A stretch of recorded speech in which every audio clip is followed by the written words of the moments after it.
And AMC guys are different. They're a different breed. No disrespect to this customer. This guy's building something super custom and he's cool. But there's some Now I'm weirdos. even more fascinated. You heard it here, right? Don't yell.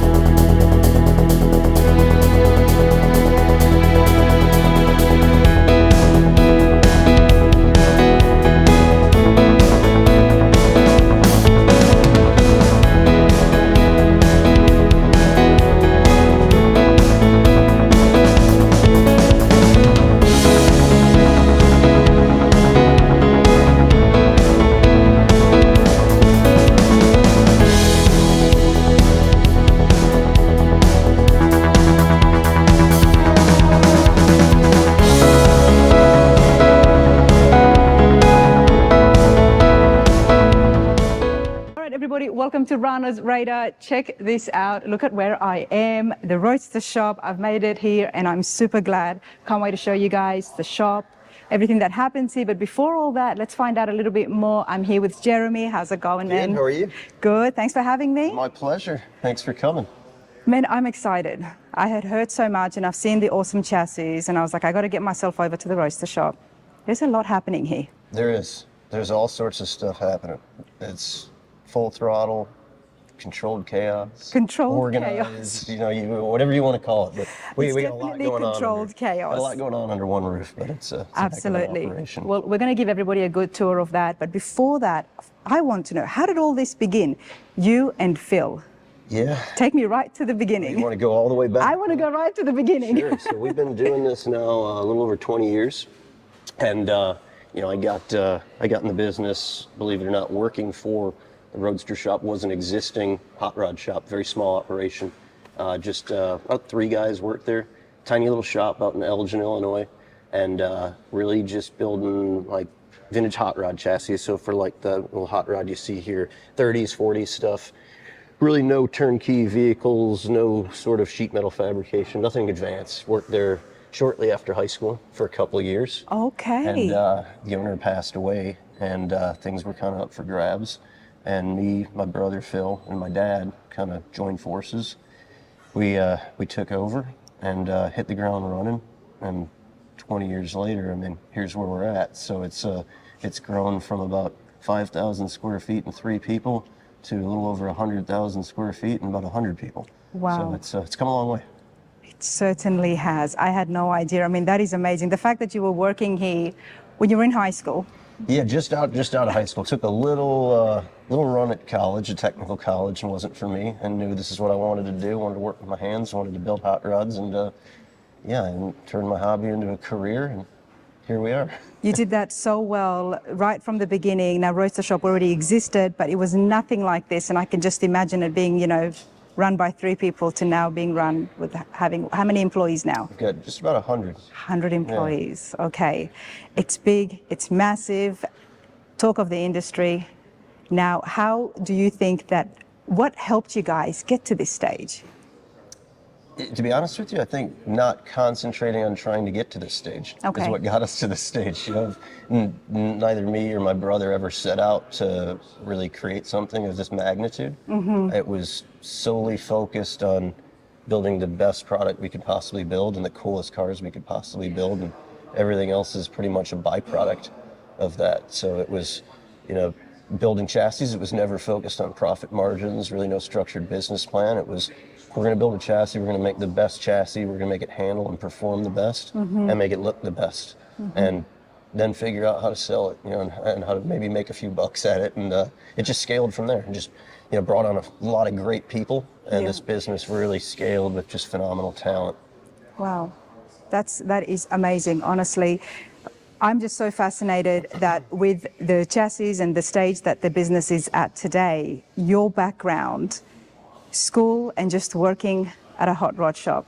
Yeah, you know, there's a lot of people. My father was one of them. A lot of my, you know, best customers and best friends, you know, are all guys that never really got a formal college education. Yeah. That, you know, just had kind of a phenomenal work ethic and, you know, a kind of entrepreneurial spirit. Love that. And here we are. So, you know, I probably can't tell you much about calculus or do any advanced computing or anything like that. But you know, I quickly realized, you know, I always had an attitude or maybe a chip on my shoulder that I don't need to learn any of that stuff. I knew what I wanted to do and I knew how I was going to do it, and now here we are. So, you know, it's been a hell of a ride. One of the reasons, and I've mentioned this before on the channel, the reason I like to come out here, not only to see the awesome cars and see the work that happens in the factories, but get to know the backstory, a little bit of history and how you guys have come. Because in this car world, in this car hobby, in the hot rods, so many guys like yourself are working at home in the garages, and they've got the passion, they're learning the skills.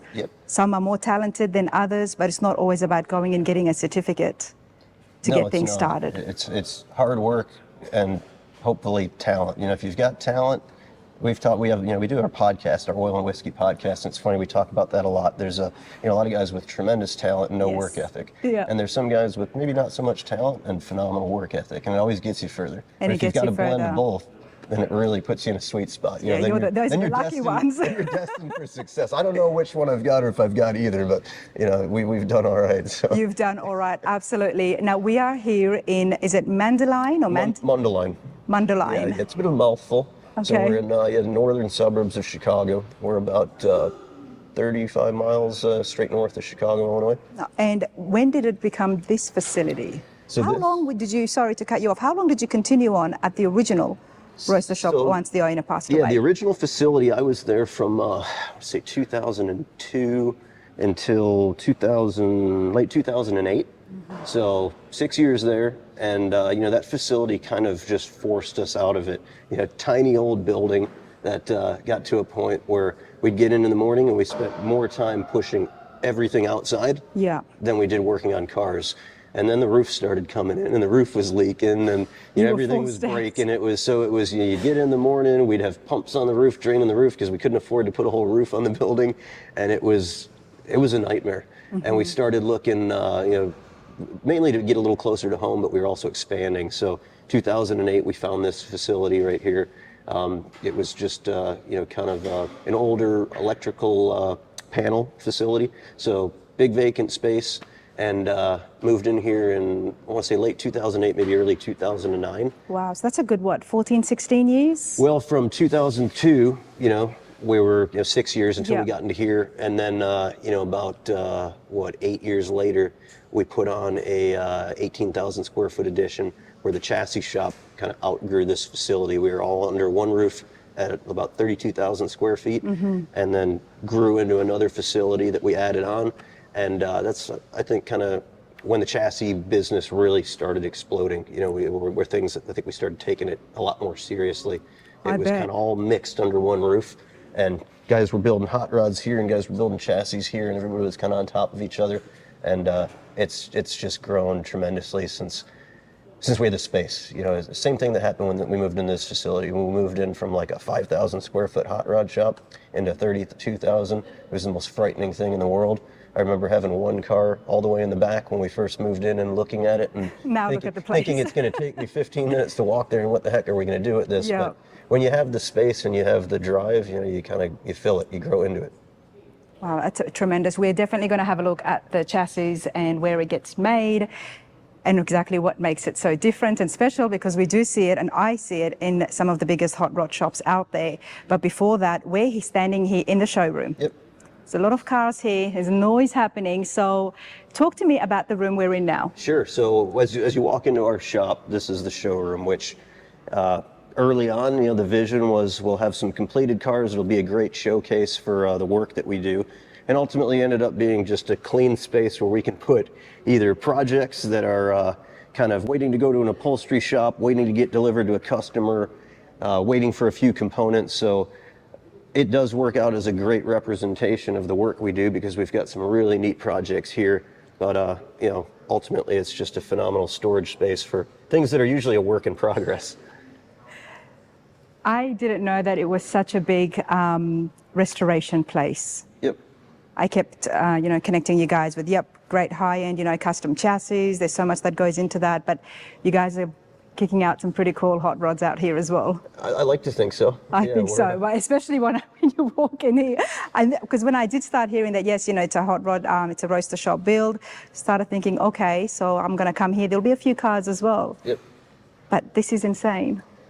There's a lot going on. You know, I would say without counting, I'd have to say that we're probably, at any given time, there's usually about 30, 35 cars in here, that everything's typically, under construction. This stuff's all being worked on. There's nothing like stagnant, nothing sitting. You know, we rock and roll. I think we turn out. That's what I'm excited about. I'm excited about the rock and roll because we're going to go to the hot rod shop.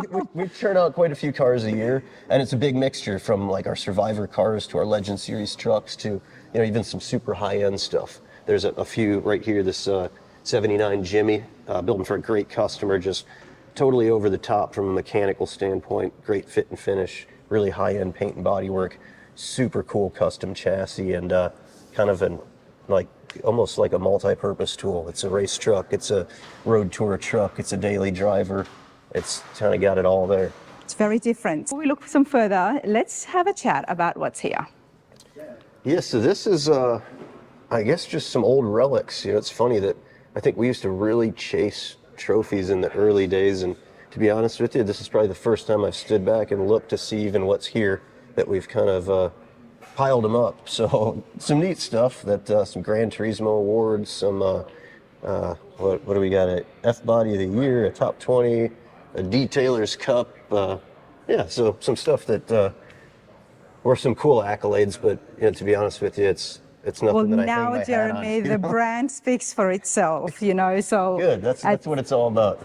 It definitely does, absolutely. All right, talk to me about, choose one other car and tell me about it over here, because there is so many. Yeah, there's a lot going on. I'd say this Nova is a really neat car that we actually had it out at the Good Guys Columbus show, and it's kind of just in the final stages of putting some finishing touches on it. So it's what we call our Survivor series, where it was a car that was probably an older restoration. The paint work is, it's not spectacular, it's not show quality, but a really clean original car with all original trim. And we didn't touch the exterior, and we put it on one of our spec Nova chassis.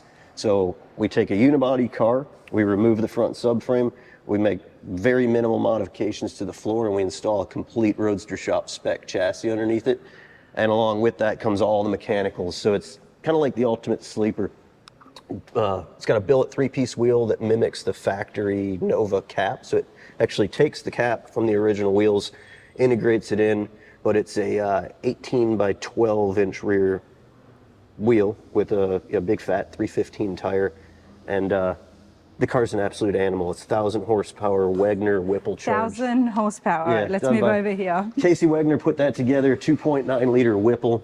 It's a little dusty and dirty under here because we actually drove it on its shakedown run about 1,000 miles to and from Columbus, Ohio.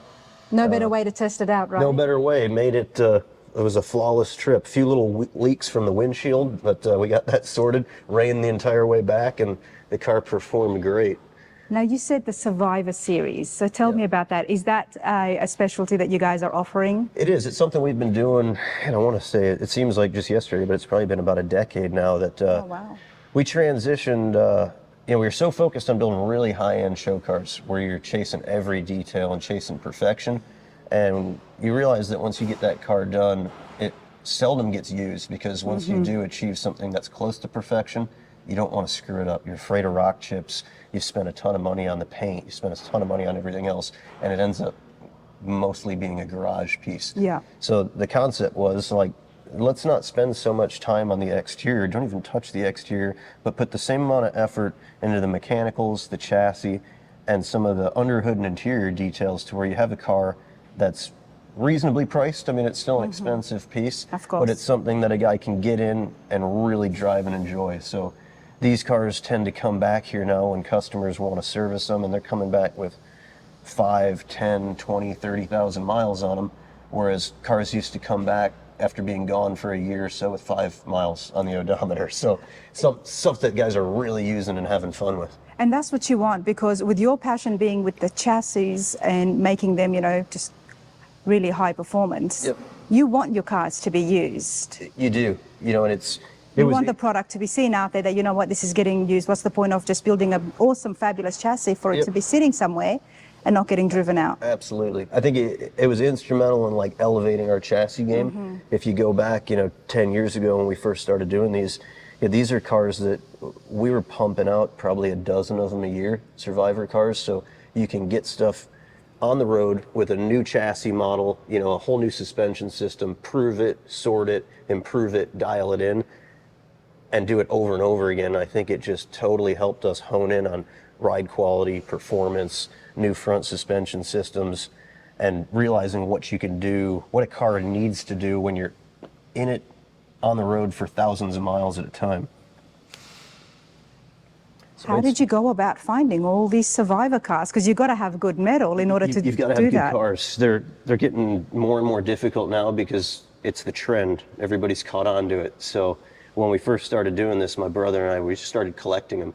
So I probably had, you know, now we still have several, probably about a dozen just beautiful survivor cars. Just sitting there somewhere. You're not going to disclose the location, obviously. Just hidden off-site location, but original paint cars or older restorations, things that were just absolutely mint. You know, typically you're finding them in unusual colors. They're like your kind of grocery getter grandma cars, and they're Malibus and things like that. It's seldom do you find a super sport Chevelle or a Z28 Camaro, but you can find base models, and I think it just put a ton of new life into the industry, because guys were doing really bitchin' cars. They're still doing it without like getting over the top with them. And there's more stuff on the road, and it's getting out there quicker. People are driving them. People are having fun with them. And, people are loving the rust. Yeah. And they go all over. I mean, they get as far as like that 57 over there. That thing's just loaded up with rust and scuffs and missing paint. So that's probably on the extreme end of the patina.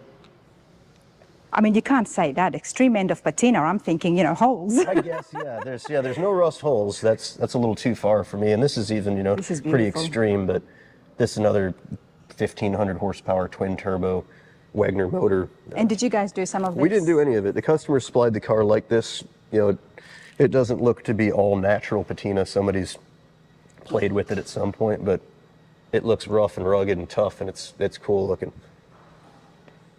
Even somebody must have left their beer can on the hood and left a nice ring in it at some point. So if that's character you just can't replace. Yeah, absolutely. Now, if a person out there wants to build a car, can they call you and say, you know, do you have this car, or do you go out looking for the cars, or do you just work on the cars that clients bring in? We do a little bit of both.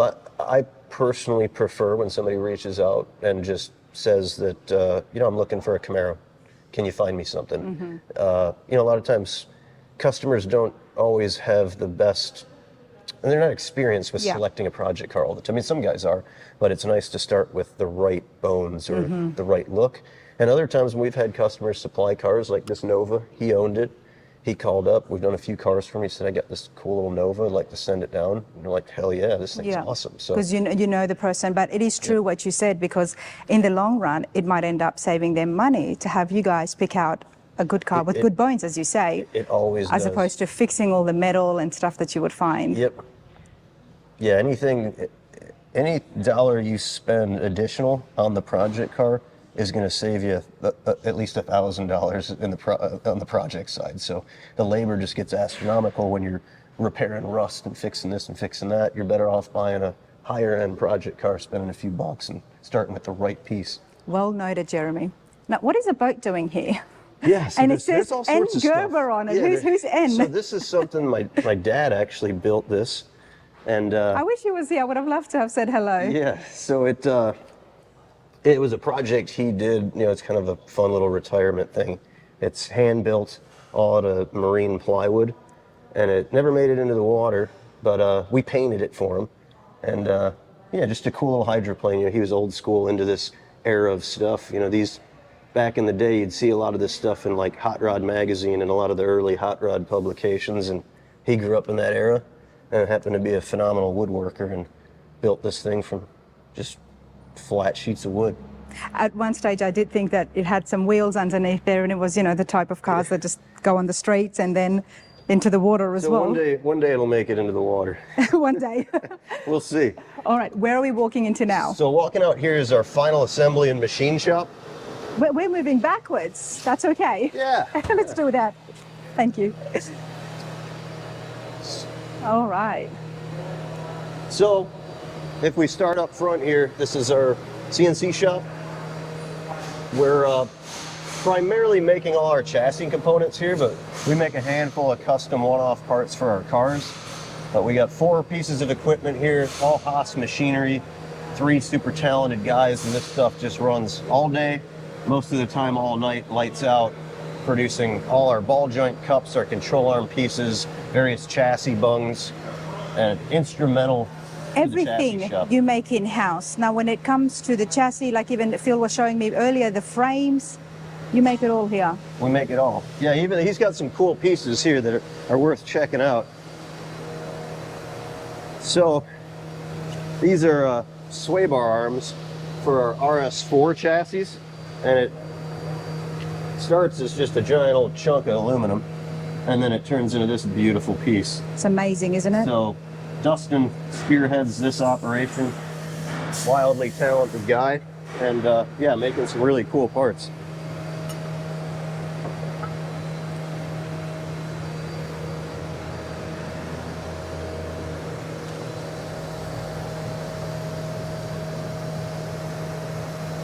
This is amazing. So you've got all these machines, which means you can make the parts for the cars as well, I'm guessing, like handles. Would you do that? You name it. He makes it all. This is Dustin. Hey, He's Dustin, how are you? He's the man behind Nice the to scenes meet here, you. so now you're famous. I love the CNC machines. Yeah, they're pretty cool. They are pretty cool. Tell me a little bit about yourself and your startup with this stuff. So I came from a molding background, so plastic injection molds. Started doing that. And from there, just kind of grew, did medical aerospace, and now doing automotive stuff. Well, here's my question to you. Do you make more chassis parts or more hot rod parts? I'd say it's a balance between both of them. So we do a fair amount of custom stuff, and majority is production chassis stuff. So, Okay. but you get a taste of all of it. Now, I know Jeremy's standing here like a hawk, but how do you enjoy working here at the Roadster Shop? Well, I could go away for a little while if you want. Yeah. Yeah, I love it. It's a great place to work. You know, you get freedom and creativity on everything. I've been here since 2017, I think. Yeah. So Nice. don't plan on going anywhere. I don't blame you. Absolutely. I do not blame you. There is just so much happening here, but that's awesome stuff. Thank you for your time, Dustin. Thanks, dude. What are we working on here? So the other half of this upfront facility is our final assembly. We're a little tight on space, but we make it work. And we're putting together all the vehicles that are coming either out of the paint shop or chassis are coming back from powder coat, and basically taking all the finished parts, assembling them into a completed vehicle. So this is a 88 OBS pickup truck that we're building for a great customer and pushing to debut it I love that at color. the Triple Crown. Oh, okay. Well, let's first talk about this, then we'll talk about where we can find it. Sure. Tell me about the engine, because I'm loving the color. Sure. So the engine's an LS3, just GM 430 horse, and the truck being an 88 OBS, it's kind of got that like late 80s, early 90s sport truck vibe. So we took a page actually out of a little inspiration from Rad Rides in his early days and made the motor all monochromatic. So it's kind of a seafoam greenish teal color. A lot of it's Cerakote, so everything is just monotone. It gets some really cool valve covers that hide the coil packs. And we took a Holley intake and then machined this trick little piece on top to give it the appearance that it's a tune port injection. So if you were to move this stuff out of the way, you know, at a glance, it gives you the look of that 90s tune port injection like you'd see on a small block Chevy. And Well, it doesn't look like the LSs that we see often. no, it doesn't. That I will say for sure. And just an overall really neat truck. The customer actually bought this truck new and drove it straight from the dealership, took it home, and he modified it. So he put the grill, he tucked the bumper, he put the sport mirrors, he built the roll pan, he shaved the door handles. So this is a true like 90s sport truck that now we've put it on one of our Rideline chassis, or sorry, it's our Low Pro chassis. Well, we're going to find out about the chassis more because I've got no idea what is what And when we it's- get there. Happens to have a set of custom wheels that these are are probably nice. one of the most bitchin' wheels we've done in a while. That's like a C4 saw blade style Corvette wheel that's scaled up to a 20-inch. All I know is this looks beautiful, and I love the brushed chrome look these days. You guys make wheels in-house as well. The wheels we don't. The wheels Okay. we outsource. We've done some stuff in-house. Typically we're working through either like Jesse Greening at Greening Auto. Yep. EVOD does a lot. These were another supplier that were all one-off cut. But yeah, there's only so much you can accomplish with an off-the-shelf wheel. So if you really want to make a statement, not cheap. The wheels are everything. I mean, that was one of the things that I decided on my truck was, okay, the wheels had to be good. But Jesse Greening's Auto Company is on the channel. Do check out the shop because he makes awesome wheels as well as so much more. Now, okay, I had a question for you. Final assembly, and so many people will probably know this, but I don't. What exactly happens here? Because I'm seeing a lot of wiring. Yeah, so wiring is probably the most labor intensive, wiring and plumbing. But essentially you're just taking every single piece. This is starting as a bare frame and a bare body, and everything's painted, and you're taking just carts and carts full of pieces and bolting them all together. So all these cars are built ahead of time in bare metal. So the fabrication's all done ahead of time. We break it all down. We paint, powder coat, Cerakote, plates, everything, and then it all comes back together. Which I'll have them pick this up and we'll look underneath, and then you can get a better view. Absolutely.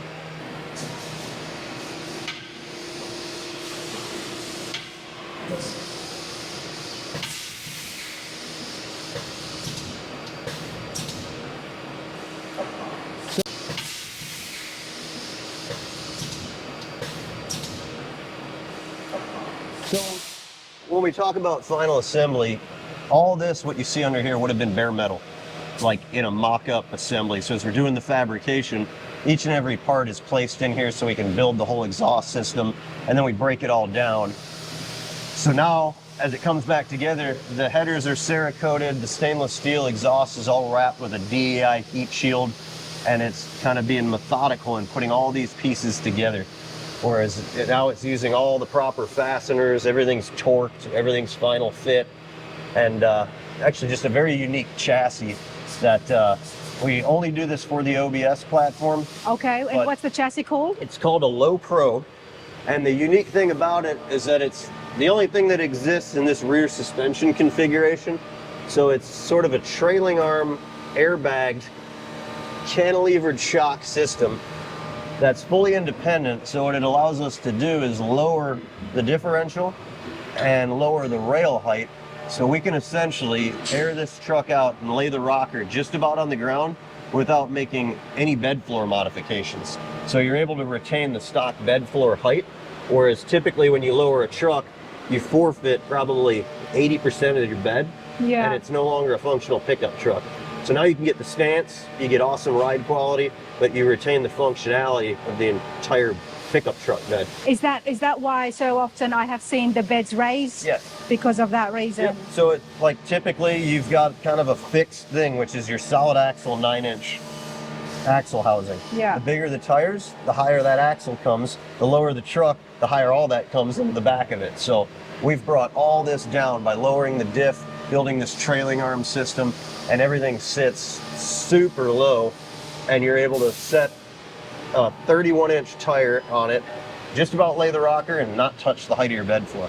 Wow, I mean, that is game-changing. Revolutionary. That is, I would say so, because I love the truck shows, and we've been to so many, and there's so many on the channel as well, and we always check out the trucks, and one of the places I always check out is the beds, and often with the ones that are really slammed to the ground, the beds are always up high. But now you get the best of both worlds. You can still get a killer-looking truck. You do. And still have a functioning bed. Exactly. But you know what else I'm loving now? I do want to know about the wraps. I've done a little bit of research. I know they're supposed to be cooling the exhaust, but then so many other times with some of the, I guess, the show cars, we don't see the wraps. Yeah, you don't necessarily, I mean, for a show car, you might look at it and think that it's not like the most beautiful thing, but we're really going for functionality. So we try to heat shield anything that we can. So that exhaust is wrapped from the front to the back, and it keeps the heat from kind of making its way through the floor of the car. In addition to that, we put an insulation barrier above it. So everything on the floor also uses a DEI heat barrier. That's a reflective heat tape. Wow. If you didn't have this and you didn't have this, if you're driving this car for any sort of long period of time, you'd feel that heat all kind of resonating up through the trans tunnel, and eventually the cockpit starts getting warm and you start sweating and it wears you out on long road trips and stuff. Whereas this, you know, it's out of sight, out of mind. You never feel any of the heat, keeps it all within it, goes out the back of the exhaust, and just a great thing to do for a car that you're really going to drive. Especially with all the hot rodders now, everybody's just upping that performance, bigger engines, more horsepower. But you have to have things like this in order to keep up with that. You do. Functionality is really the trend these days, I think. So underneath all of this is what? Underneath all that's 3-inch 304 stainless steel. That's all TIG welded. Stainless steel. So it's kind of a shame because it's like a work of art underneath that. But it is about the functionality, cool. So, exactly. Yeah, there's beautiful TIG welds, and it's the craftsmanship's truly phenomenal. But you know, at the end of the day, I'd rather keep it insulated than look at beautiful welds. So. Well, with stainless steel, does that mean that you make the exhaust pipes here in-house? We do. We fabricate it all from individual mandrel bends. So we use cast bends. Anywhere you see a bend, we make the X pipe. There's probably about 100 sections that are all TIG welded together in this. You guys, we are going to have a walkthrough of the place, and it's phenomenal, and especially with the TIG welding, that's how I like seeing the Roadster Shop chassis, is that fine, minute details in the welding that happens. And I can only imagine that same effort and skill would have been applied to the exhaust pipes. Absolutely. But then you just cover it up, so it's once you've got the workers there who are doing the same thing over and over again, the skill's just gonna translate across all the different parts, isn't it? Okay, and it's not just chassis, there's parts here happening as well. Parts, cars, chassis, all sorts of stuff. And the variety is really something. Like there's a 90s Defender sitting right here. That's you know, another 4-wheel drive vehicle that's just very unique. It's one of our RS4R chassis, so it's 4-wheel drive, fully independent, long travel, sort of a pre-runner chassis scaled into this super narrow track width, super short wheelbase. It's a supercharged, very different, supercharged Wagner LS3 with a 4L80 and an Atlas transfer case, and just something that's very unique. You know, you see such a variety of stuff come through here. Loving the work and panels. These are additionals, I'm guessing? Everything in here is just hand fabricated. You know, all sheet metal inner fender pieces. These are all billet parts. This is handmade grill. These are machine billet components. The bumper's handmade, the skid plate's handmade. It's all things that I think don't necessarily jump out at you because they kind of look like they're supposed to be there. So Jeremy, I'm guessing that you can make full cars from the ground up. We could. I mean, we're not necessarily like fabricating exterior of the body from scratch, but you'll see some cars as we move through here that we're coming pretty damn close. Okay. There's some incoming projects. Just to see, I like the rust on this. Yeah, this one's unfortunate because it's right on the border of being a survivor type car. It's really cool original paint, absolutely untouched, unmolested 69 Camaro. Unfortunately, it had a vinyl top on it, which took its toll on it as moisture sat in it and kind of ate it up.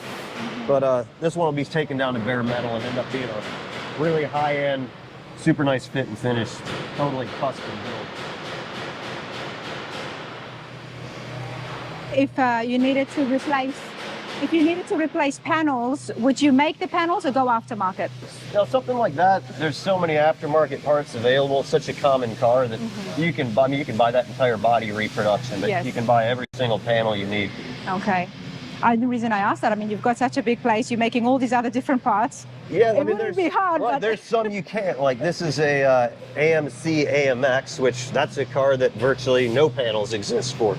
So when you're running into things that require rust repair, you know, we did flare this, so we built this entire lower quarter panel, but it also had a bunch of damage and a bunch of rust, so the whole upper section of the quarter is fabricated. The whole front fenders are mostly fabricated. The whole front end of the hood's fabricated. The inner fenders hand fabricated. A lot of scratch built components on this. Can you tell me a little bit more about the AMXs? I have not seen any. Yeah, they're weird cars. They're AMC. Okay, so tell me about that, because I do know that a couple of you had reached out and asked that, you know, you're looking at buying some AMXs, AMCs. Okay. I haven't come across, and I don't know too much about them. So what years were they in production? So I want to say it was like, you know, I'm not an AMX guy, AMC guy, so I want to say it's like 68 to 70. Okay. It was a short run, but it was American motor car. I think they were actually based I want to say they're based out of Wisconsin. And to be honest with you, it's a weird group of dudes. Like AMX and AMC guys, we had to chase down some parts for this and they don't really exist. So you find yourself on Facebook Marketplace. And AMC guys are they're a different breed. No disrespect to this customer. This guy's building something super custom and he's cool. But there's some I'm even weirdos. more fascinated. You heard it here, right? Don't kill me. Well, yeah, from my footsteps to your screen, it's all live and raw right here, everybody. The company went out of business, I want to say, in like the late 70s. Yeah, they had a lot of unusual cars. The Rebel Machine, the Javelin, it was like loud, flamboyant, funky cars that really not high quality. Like the sheet metal, the fit and finish is so poor on it that the standards were not great, which may have been part of their demise. I don't know, but we brought it back. We did it's a neat styled body. It's a short wheelbase. We flared it, gave it kind of a vintage Trans Am road race look. Yeah. And this car's got just an awesome silhouette, really cool look to it. And do you remember what engines they usually came with? They would have come with, they had the 390 Go Pack, they called it, which was their high-end motor. I mean, they're all like little cheesy things. The Rebel Machine, the Go Pack, unusual. So I think they had a 390, maybe they had a 340, but this one ended up being a LT4 with a 6-speed. So 650 horsepower supercharged motor. And it's a far cry from what it was. You guys have to check out All in Whiskey podcast, okay? Because there is no filter with these guys. Yeah, start some of that please over, I guess. I love it. Josh is on it, they have awesome characters and people of the hot rod industry, along with some whiskey talking shop, but there is no filter, so there's a sneak peek right there. I can tell. All right, let's continue along. Sure. Now you've got one of your chassis here. Yeah, so some stuff bleeds over from the chassis shop into the hot rod shop because we're doing a lot more like complete chassis now. So we're sending things out like this. This is our Legend series, but it's in the Bronco format. So for early Ford Broncos, and this will actually go out to a customer as a rolling 100% assembled chassis. So you're basically at the point of just dropping a body over it. You're connecting a few wires. It's fully plumbed. There's an exhaust system that's being fabricated to go into it now, which is why it's over on the hot rod shop And you've side. even got the fuel tank. It's the fuel tank, the fuel system, the evap system, drive shafts. If you look at where the entire like the brake line bulkheads come together, the fuel system comes together, everything's insulated. You've got great connection points. The cooling system all sits on it. There's a radiator stack assembly with AC condenser, trans cooler, all that packages on the front. And it really takes like 75% of the build duration out of it. So if a customer gets this or a shop gets this, they're 3/4 of the way done with their vehicle build.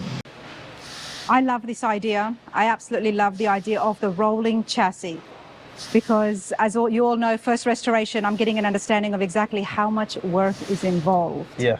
And there is a lot. There's quite a bit of work. There's some like sticker shock with it because it's not cheap, but there's so many components. I mean, it's, like I said, all your big ticket items are here. Your fuel system, your drive shafts, your exhaust, your motor, your trans, your transfer case, your radiators. It's really a very complete vehicle short of a body. Now, is there the option of people getting the whole rolling chassis without the engine and transmission? There is. We only do this in our Legend series lineup. Okay. So we're currently doing it for the early Broncos and then the Jeep Wagoneers from like the 60s and 70s. And then we do all the square bodies, so the Blazers, the K10s, and now we're getting into some of the C10 stuff. Okay. So the 67 to 72 K10s and K5s. Okay. So strictly four-wheel drive stuff. There is something to suit everybody's budget. Do check out the website, everybody. The details are in the description as well as on the screen throughout this video. So have a look at the parts. But let's continue along. Now you've got a Pontiac here. We do. Yeah, that's, again, we talked about kind of the variety of vehicles here. You've got a Land Rover, a 69 Camaro, which is very ordinary, and then a 61 Pontiac Catalina, which was a one-year-only vehicle, and a really slick car. It's got, bubble top, beautiful roof line on it. This is an example of one of those customer supplied cars that was in pretty rough shape. Okay. So there was probably about 4 to 6 months of just rust repair. and another one of those vehicles that there's no panels for. So the majority of the lower half of this car is all scratch built to just bring it back to life. The floors are all hand built, wheel tubs, the rear trunk floor, the firewall, the tunnel. Jeremy, where do your skills lie in the shop? Where can we find you working? So they used to lie in doing this, right? Okay. But sheet metal shaping, actually building vehicles was my passion. That's what got us started. Chassis building, just general fabrication. But yeah, as things scaled, I couldn't be out in the shop floor doing that anymore. So now you just find me everywhere. You find I'm everywhere, yes. I'm like a pinball. I'm just, Of course. I'm helping out. I'm pointing. I'm, psychiatrist, leader, friend, mentor, a little bit of everything. You've got a lot of employees here, and how do you go about finding the right people? Because what you're doing now, especially with the chassis and even the cars as well, the same quality and skills has to really translate across everything. It does. Yeah. How do you go about doing that? We rely very heavily on talent. To be honest with you, we really don't find them; they find us. The guys who are, really part of like the core team here that are probably, some of the more talented fabricators in the industry, fabricators, engineers, designers. They're all guys that saw the Roadster Shop, wanted to be a part of the Roadster Shop, and reached out to us.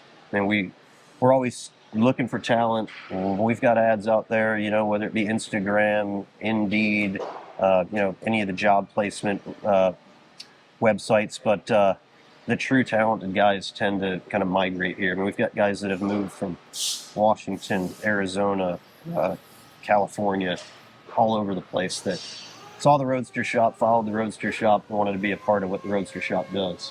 There you go, everybody. But if anybody's listening that's got like some super awesome fabrication skills, you're always looking. Well, I'm not surprised because you've got so much happening here. You can never have too much help. Yep. Okay, so this would be the body shop. Yeah, well, this is still our fabrication shop, so these are all vehicle builds. So each and every car in here is a customer's car, with the exception of this 70 Trans Am that belongs to me that is covered up because it's not getting built. But beyond that, they're all active always projects. Gets put in the back, right? But this is a neat one here that we're doing a 68 Camaro, and we flared it. It's got real subtle wheel flares, kind of bulge the rear quarters, put a small flare. The idea was just to kind of exaggerate the proportions of the car ever so slightly, to put some big fat tires and give it a vintage road race look without really disrupting the lines or the look of the car. So have you made it a bit wider? So we did. So these wheel flares, they mimic the factory flare, and they still retain the kind of beadwork, that style line in the factory wheel opening, but they're just exaggerated ever so slightly. So it lets us get, I want to say we've got a 315 on the front of this. So that's an 11-inch wide wheel. And you get some huge meats, full turning radius, and it's a narrow track width in the front of it, which allowed us to get this real deep dish wheel. So a lot of times you see a very flush wheel on the front of these muscle cars, but being that we're in the chassis business, we scan all these cars. We have access to the entire profile of this car. Before we ever got started, this entire car was designed in SolidWorks. So we knew the exact wheel size, the ride height. We modeled those flares. Everything was prefigured down to, we designed the rear floor section, designed the trans tunnel, and it really helps like expedite a build like this. So before we ever touch it, half the car is already figured out. I love that. Okay. And I'm loving the wider, it reminds me of the wide body Corvettes. Yep. And I love them, and I think they're always in. So when you've got a Camaro and you've done this, it's... Yeah, we just take this. This still looks like a muscle car. It does. It's kind of cut through here. And this just has a subtle bow to it. And then it's split through here to allow this panel to kind of arch out. And then the wheel flare is fabricated. And ultimately, there's a rendering of it back here that'll kind of give you a glimpse of what the finished product will look like. So that's all done in-house by Chris Gray, who does the design work. He does the rendering? Yep. Okay. So that's his handiwork, and we start with that vision. That looks good. And being that he works hand in hand with the engineering time, it's all done, like the proportions are there. So it's not just a cool sketch. It's we can actually accomplish that. You know, it'll sit like that, it'll look like that. It's not just a cool piece of artwork. No, digital rendering is awesome, and I think a must for anybody out there who wants to build. When is this going to be finished? Because that looks sexy. Yeah, this should be a really bitchin' car, and I'm hoping to get it, yeah, I'd like to say springtime. We should be on the road with this. Okay. So it's got a little ways to go. It's got to make its way through the body shop. Probably go to Avant-Garde for the interior, so it'll be a pretty high-end car. So lots of little details. The whole back right now he's fabricating. So we did a split bumper, centered exhaust. This is a little Photoshop job of what that should look like when it's all said and done. Love that. What is this? So they're just magnets that he's using to hold these sheet metal places in place, and then Clecos so he can overlay this panel. He'll fabricate this, scribe it, cut it out, and then he can TIG weld that all in. But he's just got a lot of mock-up stuff going on right now. Okay, well, the next big show that I'm going to be at is the Triple Crown of Rotting in Nashville, which is the 6th and 7th of September of memory. Jeremy, you're going to be there as well. We will be there. It's a great show. We're looking forward to it. We're actually sponsoring the show this year. Love that. And we're pushing like crazy to get that OBS pickup truck there and debut it. You have to check it out, and I look forward to seeing it fully finished as well. I mean, it's almost there. But that's not the only project that you are working on in a quick time. No, we've got another one. So this Pontiac Safari wagon, that's another one that we're under the gun on. This is for a great customer that wants to see it on our Good Guys Road Tour here in about 2 weeks. So we're on the home stretch. So I like to say we're in pretty good shape for the shape we're in. I bet you are. You know, I had never seen the Pontiac wagons, the Safari wagons before, and now this is the second one I'm seeing in 3 weeks. So you saw Alan Johnson's Yes. probably, which is that beautiful car. That car actually sits on one of our chassis as well. Alan's is over the top. I mean, they took it to the next level. This is more of that Survivor Series type. So the exterior, it came to us as a restored car. Okay. We touched nothing on the outside, but the engine bay, it's got a ride line chassis, fully independent. Really nice fit and finish on the engine bay. So we fabricated all the inner panels. LT4 with a Harrop supercharger and a 10L90. A lot of good hardware in it. I like it. I'm loving these wagons, especially the amount of chrome that's on it. It looks really They're very good. cool. It was kind of a Nomad on steroids. It was a much more stylized Nomad. But Yeah. It's a beautiful car, rare car. And yeah, if we get the job done, we'll be on the road with it in 2 weeks in South Dakota. In 2 weeks, okay. I mean, there's still a lot of things to do. The Yeah, inside. just an interior, like get it running, dyno it, tune it, sort it, all those kind of things. But we'll get there. You don't do dyno in-house. We do. Yeah, we do You have do a dyno as Yeah, well. Yeah, we have a chassis dyno in-house. Like, Oh, you're good. this is why I wanted to come out here, okay? I mean, this place, again, I'm going to say it, it's insane. So we're moving through the shop, and our shop's very departmentalized. So as we walk through these curtains, we move from the fabrication shop into the body shop. So back here, we've got a team of 4 to 5 guys, and they're doing all the prep work, body work. They do a lot of the chassis components. So certain things that can't be powder coated, third members, hubs, things like that, are constantly moving through our paint booth to be sprayed satin finishes. Okay, what are these? So these are third members. That'd be like the center differential for a 9-inch Ford. And then we have C7 Corvette hubs that go in all of our fast track chassis. And these are hubs and knuckles for all of our RS4 four-wheel drive stuff. All CNC'd in-house. Some of the stuff is, those are primarily outsourced components. Okay. And then we've got a 68 Camaro here that's just about ready to go into the paint booth. So there's, tremendous amount of hours. You're in a job like this, you're north of 1,000 hours to get it to this stage. But as you look down the side of this car, you can see he's got it all in a 600 grit final finish where it's sort of like a mirror that really gives you a preview of how flat and sharp that car will be once the base and clear go down. Do you do wet sanding on all the cars? We do, yeah. So we've got some panels back here that after the car is sprayed, then that's a whole nother labor of love there where everything's cut and buffed. So once again, we keep, this is kind of a separate facility, kept clean. We've got fluorescent lights all over the walls so you can kind of catch those reflections, and really illuminate the panels.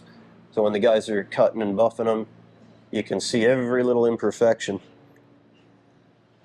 How long would it normally take you guys to do a full restoration from start to finish?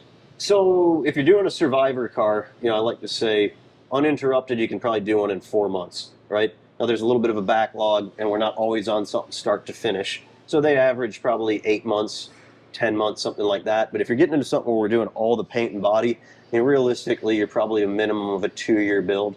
It's, you're 1,000+ hours to do a really high-end paint job, and all the custom fabrication work, it just adds up. But that is still very good compared to some of the other shops out there who are building for 4 years, 6 years.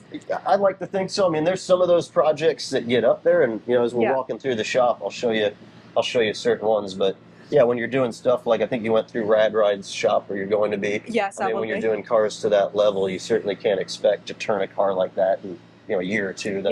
They're works of art. It just simply takes time. It's different levels, isn't it? Yeah. But then there's some guys that are just dragging ass, that need to get it done faster. Tell me Gerber, everybody. Okay. So this is now, Jeremy, I'm here, and I told you, I don't charge these guys anything. It's my footsteps. I go wherever I want. I knock on the door. You open it up. Great. But I do want to take one thing. You got to teach me something. Okay. I'm here at this awesome place. So many machines, so many skills and talent. What is something that I can take from today? Because, I mean, I've already learned so much, but... Man, what can you take from today? It's hard to say. The sheet metal stuff is stuff that I always love doing. Metal shaping. Let's shape some more metal. I love doing that. You want to bend some metal? It's been so long since I've stood in front of a machine. So let's see if I still remember how to do it. Huh? So here's a good, plenishing hammer is a great tool. Okay. So look, we're not really making anything, but if you're throwing something in the plenishing hammer, so this is great because I actually get to do some work today, or pretend like I am. Anyway. What did you say it was called? So it's a plenishing hammer. Plenishing. So this is typically used for, ordinarily you use it for smoothing out a weld, or as you're shaping a piece, as you're shrinking a piece and you put a lot of shape into it, then you come out to here to kind of just flush the shape out. So you're basically just taking, different radius dies that give you a different crown in the panel. Okay. So this number 3 radius is ultimately, after making enough passes, it will put this crown, in this panel. And you kind of creep up on it, so you'd start as a flat panel. I mean, you might take this over to the shop bag, beat it up, or maybe you're shrinking it, putting some shape in it, and then ultimately it's coming into the plenishing hammer.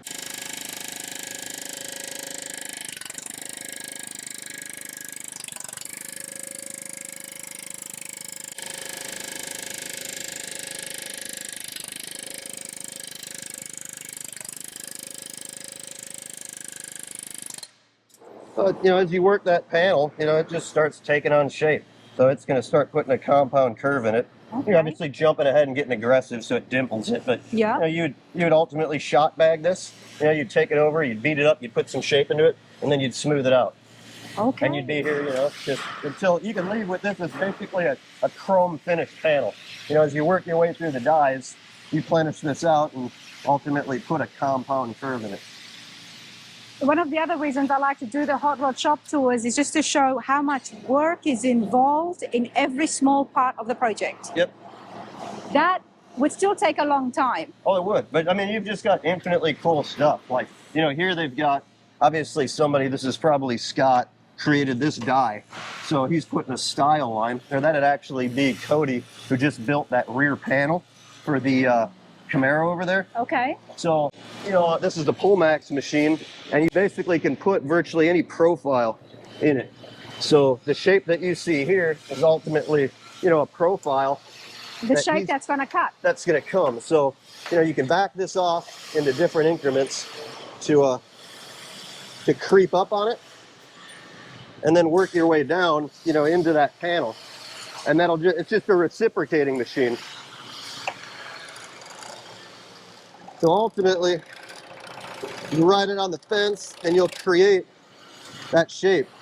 I love machines that show immediate results.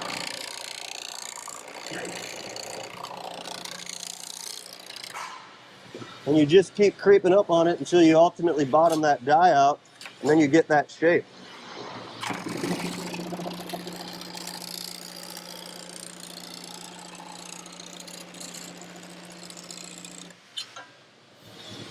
And you just kind of work that thing back as you're going, and then you'll shrink and stretch on it until you've created that exact profile, you know?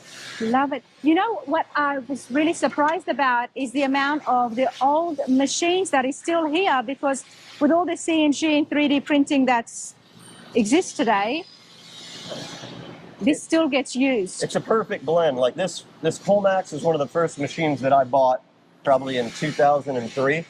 And that's a machine that's probably from the 50s. Okay. Whereas this Yoder power hammer, you know, this actually came from a good friend of mine, Clay Cook, who passed away. You know, and these were used in, you know, World War II, shaping, you know, cowlings for planes. Oh, wow. And yeah, these machines, some of these machines date back to the 30s, 40s. Giant cast, just massive piece of equipment. Wow, this is awesome. I'm so glad you got it. It's always good to know where things come from, where all the equipment and machinery started. Yeah, they just don't make them like that anymore. You know, this is today's kind of alternative to that machine. So it serves the same purpose. It's a power hammer, but a Bailey power hammer. A little more user-friendly, great tool for shops, but you just can't replace that cool old cast awesomeness. And this would have the same mechanism of going up and down to shape metal. Yeah, this machine is, you know, on a cam and it's spring-loaded, so this hits incredibly hard. So you can shape some heavy gauge sheet metal really, really fast with this. So taking like a piece of 16 gauge and running this through this machine, and then with some high crown dies, it'll put some shape, it'll stretch some stuff super fast. I liked using the power hammer at Cody Wall's place, everybody. So I'll put a link so you guys can check that out. And I thought that was loud, and it takes a long time to get the shape that you want. But then this obviously would be a lot more louder. Yeah, that one shakes the whole floor. I mean, that machine hits incredibly hard, but I won't ask you to turn it on. Yeah, it's not something we regularly use, but if you're making some big panels, you know, making a deck lid, making a roof skin, something like that, it's a great piece of equipment. All right. You guys like to have fun. That's why the vibe here is awesome. Great atmosphere. You know, I'm seeing a little patio up there. Yeah. But then there's also the Roadster Shop party that happens at SEMA. Talk of town as well. So what do you want to do? Let's walk up here. Yeah, that way I can get a good view of the shop, and then we can... I'll follow you. This is kind of our design office where Chris Gray works. And then we have our kind of marketing area where Elliot, who does all our multimedia stuff, he's up here. And then Brett up here as well handles, you know, a lot of our kind of 3D design. He's basically like the engineer for the Hotrod shop floor side. Okay. But it's a great vantage point up here. It really is. And Chris does the rendering. Yeah. So we'll definitely say hello to him.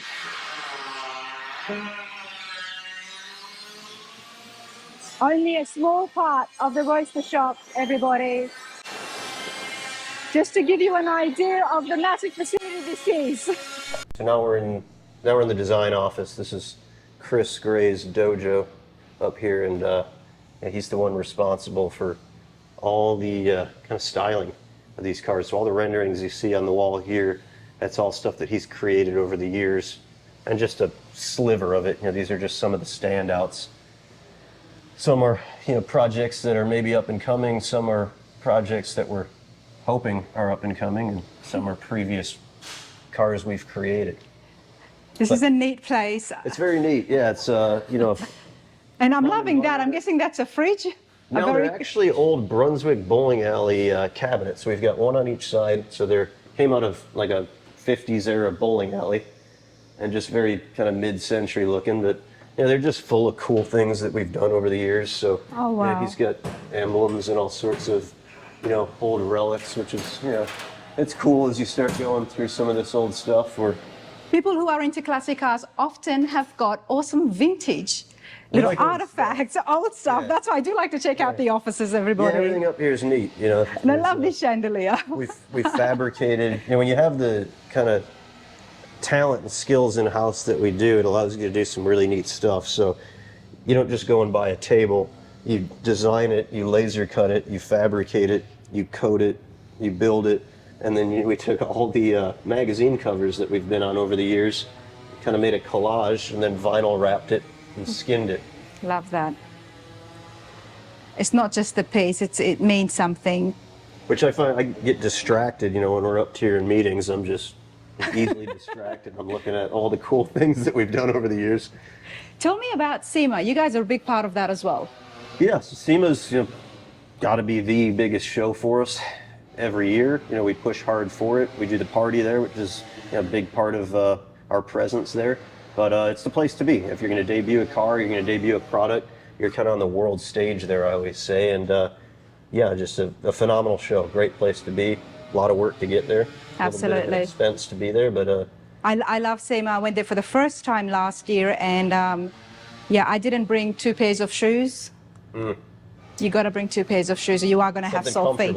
Yeah, it's funny. Yes. I look back. If you look at your steps, you know, on your phone, yes, you go back and I look, and it's like every year, you know, it's like 20,000 steps or something insane. But it's a good workout. It's a good workout. Now, speaking of the Roadster Shop party, it's not just the party. You know, I mean, it's everybody has a great time, but there is some awards that you guys give out. We do, yeah. So we're actually working on those right now, which, for a change, I think we're kind of like ahead of the game on it. Usually it's like a few weeks beforehand. But okay. We do what we call the Best on RS, and that's an award that we select and then we give out at our party.